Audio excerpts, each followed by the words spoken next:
وہ عورت جس کی وجہ سے سلجوقی سلطنت اپنے عروج سے زوال کی طرف جا رہی تھی، جس نے تخت کی لالچ میں سلجوقی سلطنت کو خطرے میں ڈالا۔ دوستوں، اس کا نام ترکن خاتون تھا، جس نے اپنے 4 سالہ بیٹے محمود کو سلجوقی سلطنت کے تخت پر بٹھا کر سلجوقی سلطنت کو خطرے میں ڈال دیا تھا۔ السلام علیکم دوستوں، میں ہوں طاہر علی اور آپ دیکھ رہے ہیں ایچ کے دنیا، اور آج ہم آپ کو سلطان ملک شاہ اول کی بیوی ترکن خاتون کی کہانی بتائیں گے۔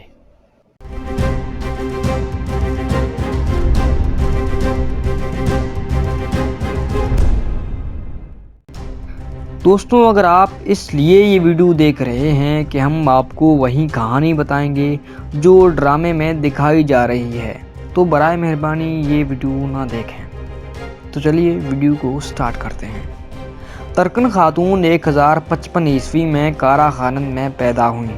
ترکن خاتون کا تعلق کارا خانیان، جسے کارا خانند بھی کہتے ہیں، کے خاندان سے تھا۔ کارا خانند ایک ترک قبیلہ تھا جس نے 9ویں صدی میں وسطی ایشیا پر حکومت کی۔ کارا خانیان کے دارالحکومتوں میں کاشغر، بالسگن، اوزگن اور سمرقند شامل تھے۔ کارا خانند 11ویں صدی کے آخر میں سلجوقیوں کے زیر اقتدار آئے۔ اس کے بعد 12ویں صدی کے وسط میں کارا خطائیوں نے بھی ان پر حملہ کیا۔ کارا خانند کے مشرقی حصے کا خاتمہ کارا خطائیوں نے 1211 عیسوی میں کیا تھا۔ مغربی کارا خانند کو خوارزم نے 1213 عیسوی میں بجھا دیا تھا۔ دوستوں، ترکن خاتون تماچ خان ابراہیم کی بیٹی تھیں۔ تماچ خان ابراہیم کو بورتیگن اور ابراہیم ابن نصر بھی کہتے تھے۔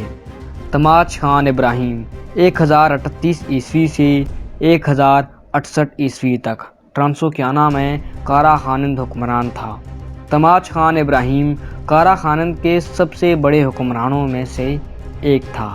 ملک شاہ اول کے والد الپ ارسلان نے اپنی بیٹی شہزادی عائشہ خاتون کی شادی تماچ خان ابراہیم کے بیٹے شام الملک نصر سے کرا دی۔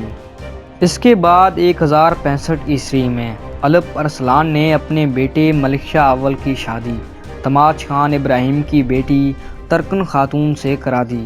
تاریخی حوالہ جات کے مطابق ترکن خاتون اس وقت 12 سال کی تھیں اور سلطان ملک شاہ اول بھی تقریباً اسی عمر کے تھے۔ نظام الملک کو ترکن خاتون پر شک ہوا تو سیاست نامہ میں سلجوقی سلطنت کے عظیم وزیر نظام الملک نے سلطان ملک شاہ اول کو وزیروں کے گمراہ کن مشورے کا حوالہ دیا اور عدالت میں خواتین کے ناجائز اثر و رسوخ کی مزاحمت کی۔ ترکن خاتون کا بیٹا داؤد اپنے والد کا فیورٹ یعنی پسندیدہ تھا، لیکن 1082 عیسوی میں اس کی موت ہوئی۔ 6 سال بعد جب سلطان ملک شاہ اول نے اپنے دوسرے بیٹے ابو شجاع احمد کے وارث ہونے کا اعلان کیا، لیکن اگلے ہی سال ابو شجاع احمد بھی فوت ہو گیا۔ دوستوں، اس کے ساتھ آپ کو یہ بھی بتاتے چلیں کہ زیادہ تر تاریخی معلومات میں ابو شجاع احمد کا ذکر نہیں ملتا، جو اس واقعے کو درست ثابت کرے۔ آپ کو کیا لگتا ہے، کیا ملک شاہ کا کوئی ایسا بیٹا تھا یا نہیں؟ ہمیں کمنٹ کر کے ضرور بتائیں۔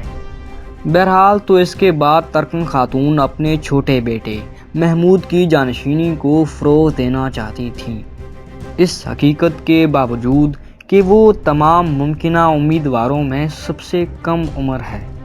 مرو کے شاہانہ قادون نے سلطان ملک شاہ اول سے شکایت کی کہ اسے نظام الملک کے بیٹے شمس الدین عثمان نے پکڑ لیا ہے، جو مرو کا رئیس تھا۔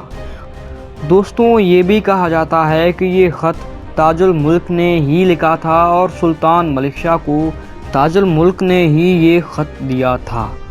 تو سلطان ملک شاہ اول نے اس خط کا سخت جواب دیا۔ اس کے بعد ترکن خاتون نے آگ میں مزید ایندھن ڈالتے ہوئے نظام الملک پر الزام عائد کیا کہ نظام الملک اپنے بچوں میں بادشاہی اور وزارت تقسیم کر رہے ہیں۔ اس کی وجہ یہ تھی کہ نظام الملک نے ملک شاہ اول اور زبیدہ خاتون کے 13 سالہ بیٹے برقیار کو نامزد کرنے کی اپیل کی تھی، جو ظاہر ہے اگلا وارث تھا، جبکہ ترکن خاتون نے اپنے بیٹے محمود کو نامزد کرنے کی خواہش مند تھیں، جو کہ اس وقت کم عمر تھا۔ ترکن خاتون نظام الملک کے خلاف ایک سازش میں شامل ہو گئیں۔ اس سازش میں تاج الملک کے ساتھ کئی اور سلجوقی وزیر بھی شامل تھے۔ 1092 عیسوی میں جب سلطان ملک شاہ اول کو نظام الملک کے فوراً بعد شہید کر دیا گیا، اس کے بعد ترکن خاتون اپنے بیٹے کو سلطان بنا کر اقتدار پر قبضہ کرنا چاہتی تھیں۔ اس مقصد کو حاصل کرنے کے لیے اس نے عباسی خلیفہ المقتدی کے ساتھ اپنے اقتدار کو محفوظ بنانے کے لیے بات چیت کی۔ پہلے تو خلیفہ نے عورت اور بچے کو حاکم تسلیم کرنے سے انکار کر دیا، تاہم خلیفہ نے آخرکار ترکن خاتون کے بیٹے کو خلیفہ تسلیم کر لیا اور اس کے بیٹے محمود کا خطبہ بھی پڑھا گیا۔ اس کے بعد تاج الملک اصفہان روانہ ہوا۔ اصفہان پہنچ کر تاج الملک نے برقیار کو پکڑ لیا اور اس کو ترکن خاتون کے حکم پر قید کر دیا، لیکن نظام الملک کے حامیوں نے، جو نظامیہ مملوک بھی کہلاتے تھے، برقیار کو آزاد کرایا اور اسے رے میں لے گئے، جہاں نظام الملک کے داماد نے اسے تاج پہنایا۔ ترکن خاتون اور تاج الملک برقیار کے مقابلے میں آئے لیکن شکست کھائی۔ دوستوں، یہاں دو کہانیاں ہیں۔ ایک تو یہ کہ جب ترکن خاتون چلی گئیں تو ان کا محاصرہ کیا گیا اور وہیں ان کو قتل کیا گیا۔ دوسرا یہ کہ اصفہان کے سفر کے دوران ترکن خاتون بیمار ہو گئیں اور 1094 عیسوی کو انتقال کر گئیں۔ اب ان میں سے آپ کو کون سی کہانی درست لگتی ہے، ہمیں کمنٹ کر کے بتا دیں، اگر آپ بتانا چاہتے ہیں تو۔ دوستوں، اس کے ساتھ ساتھ سلجوقی وزیر تاج الملک کو بھی قید کر لیا گیا، لیکن برقیار تاج الملک کو وزارت دینا چاہتے تھے، لیکن نظام الملک کے حامیوں نے تاج الملک کو قتل کر دیا۔ اگر آپ تاج الملک کی مکمل داستان دیکھنا چاہتے ہیں تو اس کا لنک ڈسکرپشن میں ہے، آپ جا کے دیکھ سکتے ہیں۔ دوستوں، اویونس بیوک سلجوقلو میں ترکن خاتون کے کردار کو ہیتک سیندل نے ادا کیا ہے۔ ہیتک سیندل ایک ترکش اداکارہ ہیں جو 2 اگست 1983 کو استنبول میں پیدا ہوئیں۔ تو بس اتنا ہی۔ اگر آپ کو یہ ویڈیو اچھی لگی ہو تو لائک کریں، دوستوں کے ساتھ شیئر کریں اور چینل کو سبسکرائب بھی کر دیں، کیونکہ آپ میں سے اکثر ہماری ویڈیوز تو دیکھتے ہیں لیکن سبسکرائب نہیں کرتے، تو ایسا تو نہ کریں نا۔ تو پھر ملیں گے ایک نئی ویڈیو کے ساتھ، تب تک کے لیے شکریہ اور خدا حافظ۔